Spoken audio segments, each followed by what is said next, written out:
antes de que pase eso.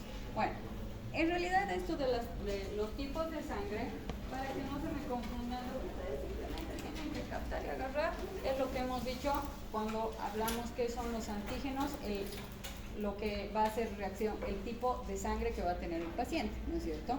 O sea, ese es el que va a hacer reacción si es que nosotros vamos a poner un distinto tipo de sangre, ¿no? Entonces eso es lo que normalmente, si soy del grupo A, no puedo ir recibiendo del grupo B. ¿Y cuál hemos dicho la diferencia entre aglutininas y aglutinógenos? ¿Cuáles son? Son anticuerpos, y los aglutinógenos serían los nada más, ¿no es cierto?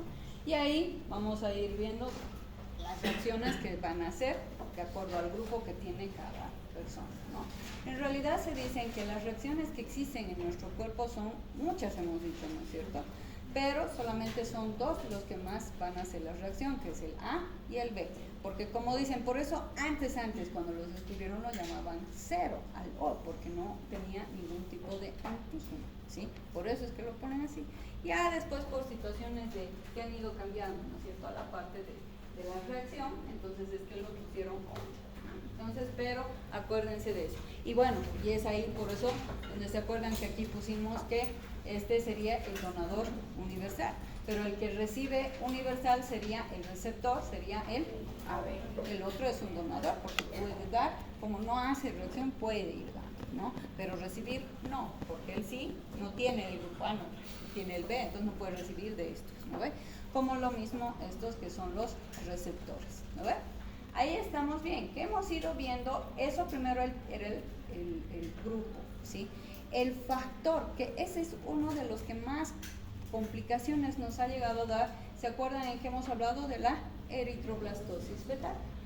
Porque que sea positivo o negativo, ese nos va, hemos visto reacciones igual, ¿no? De antígenos, anticuerpos, y va a generar grandes problemas, sobre todo cuando hablamos de esto de la famosa eritroblastosis fetal. ¿Qué hemos hablado aquí? Si ustedes ven, por eso, para que se acuerden siempre, la mamá es negativa, RH negativo, ¿no? No estoy hablando del tipo de sangre, estoy hablando del factor, ¿no? Entonces negativo, pero el bebé es positivo. Que hemos hablado que lo que va a generar es una aglutinación, generando esa aglutinación, una pérdida de cantidad de sangre. Hemos hablado la mamá RH negativa, el papá RH positivo y el bebé generalmente sale como un RH positivo, ¿no? Entonces eso lamentablemente va a heredar esto, y lo que va a dar es que las va a empezar a generar. Tenemos las aglutininas anti-RH, porque hemos dicho negativos cuando no tienen, ¿no es cierto? Entonces ella como que su sangre va a hacer esa reacción, ¿no? Porque es indirectamente, ese es el alimento, ¿por medio de qué? De la placenta, y hace un intercambio, ¿no es cierto?, de sangre con el bebé, es la que le está haciendo, ¿no? Como darle un alimento que le va a perjudicar, ¿no? Entonces, por eso dicen, ¿qué pasa? Esas aglutininas anti-RH se van difundiendo a través de la placenta, ¿hacia dónde? Hacia el bebé, ¿no? Evidentemente. Entonces, ¿qué va a pasar? Van a empezar a aglutinar sus eritrocitos, ¿de quién? De ese bebé, ¿no? Entonces, porque la mamá, no hay intercambio, ¿no? Es ella la que le va a ir pasando. Entonces, al aglutinar los eritrocitos del bebé, ¿qué es lo que va a ir pasando? Vemos que la mamá RH negativa, se ha visto que el primer hijo, que es RH positivo, no produce, hemos dicho, ¿se acuerdan? Tantas aglutininas, no genera tanta reacción, ¿no? Hemos visto ya porcentajes. ¿Cuánto de porcentaje era en el segundo embarazo? 3%. Puede quizá que ha subido un poquito más, ¿no es cierto? Estamos hablando de eso más o menos de unos 3, 4 años más quizá, ¿no? Puede que se han visto, pero es que más bien cada vez como se ha ido previniendo esto, esta tasa tendría que ir disminuyendo, ¿no? Para que no exista esto de la eritroblastosis fetal, ¿sí? Entonces, ¿qué es lo que vemos en los segundos bebés? Hemos dicho el 3% ya hicimos de eritroblastosis fetal y un 10% ya en el tercer embarazo. O sea, a medida hemos dicho que va, ¿no es cierto?, más, o sea, van dando los embarazos, más porcentaje, más alto, mientras no hagamos, ¿no es cierto?, el tratamiento, se pudiera decir, respectivo, ¿no? Entonces, eso es lo que vemos en los, de acuerdo a la cantidad o en los siguientes embarazos. Entonces, ¿qué hemos visto? Esos eritrocitos aglutinados, ¿qué pasan? se hemolizan, ¿no? Liberan hemoglobina a la sangre. ¿Y quiénes lo convertían en bilirrubina? Los macrófagos ¿de quién? Del feto, ¿no? Del feto, esa hemoglobina libre la convierten en bilirrubina, ¿sí? Entonces, por eso es que después nosotros vamos a ver que el paciente va a tener, o sea, el bebé, un color histérico, ¿no? Entonces, esa ya sería siempre con este antecedente, ¿no? Además, los anticuerpos pueden además atacar a otras células, ¿no? No solamente estamos viendo eso, ¿no? Sino que van a ir atacando a otras células que va a ir perjudicando. Entonces, ¿qué hemos dicho?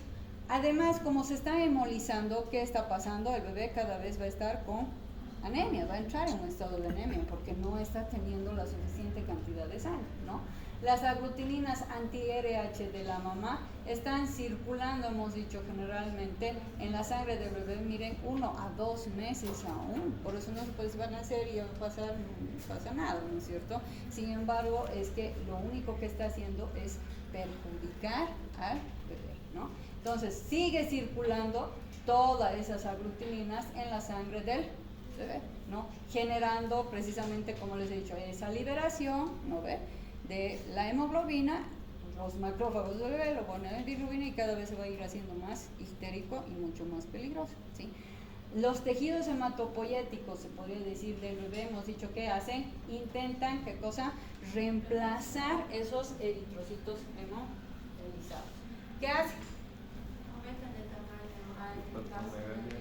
Exacto, aumenta, ¿no es cierto? Porque entonces es como decir, te voy a dar más trabajo, pero entonces te haces más grande, ¿no? Es como una fábrica, necesitamos más, producir más, entonces nos amplían, lo mismo, ¿no? Entonces necesitan producir más porque tratan, les he dicho, miren, siempre nuestro cuerpo trata de ayudar.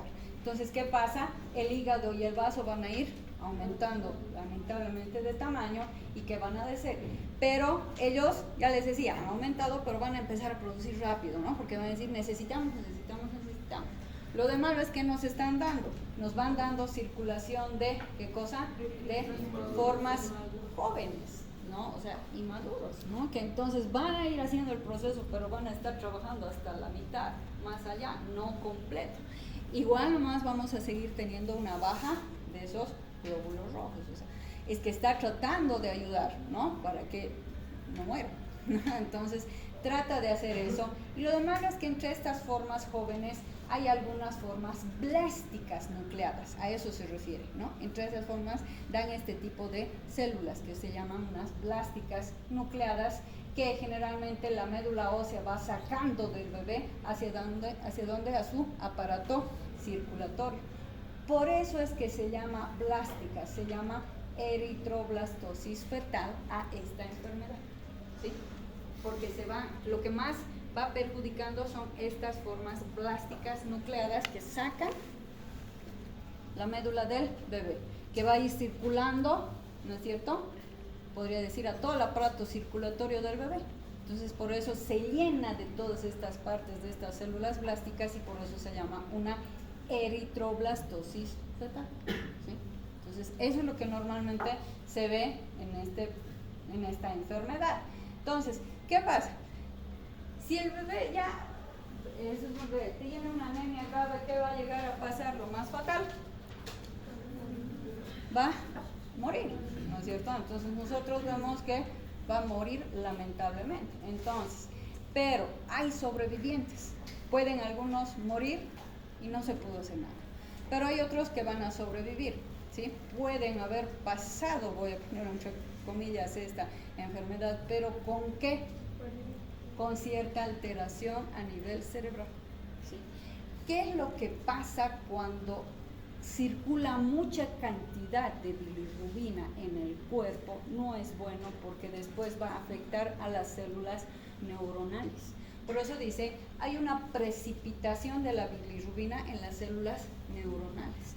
Entonces, ¿qué es lo que me va a generar esto? Una lesión de área motora, sobre todo del cerebro, ¿no? Entonces, y a eso va a generar, por eso, un deterioro mental permanente, de por vida.